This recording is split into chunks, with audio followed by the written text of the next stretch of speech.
So there are three ways to contracept. One way would be to separate the males from the females, which we can't do in this collection. The other way would be chemical castration by using implants. They work temporary, so depending on which one we choose, they would usually work for about 6 to 12 months. And then there is surgical contraception. We could castrate, which means removing his testicles. When we castrate, you get rid of the testosterone that the testicles produce, and therefore we would lose, or Jumanji would lose, his typical male coloration that mandrills have, and that makes him so beautiful. When we vasectomize, he keeps his testicles, but we just cut through the sperm cord. That means that he keeps all his male characteristics, and he can still be the big boy in the group and look pretty, but not reproduce anymore.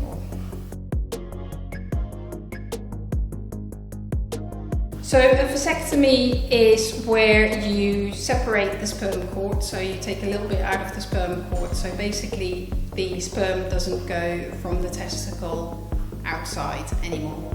And in this particular occasion we've chosen to do it endoscopically, which means we've done it internally rather than have big surgical wounds outside, on the outside of the animal.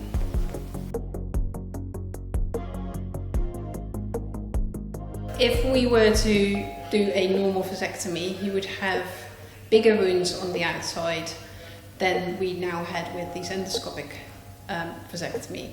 So the chance of complication post-operatively is a lot less, or a lot smaller than with the other surgery, because primates like to interfere with their wounds. For this particular procedure, because it was done endoscopically, we got a specialist in. He has all the fancy kit that we don't have. He also travels around the world to do this kind of procedure on many different species in many different places, and that made it for us a much more safer and reliable way to do it, whilst we could focus on the anaesthesia and keeping everyone, including the animal, safe.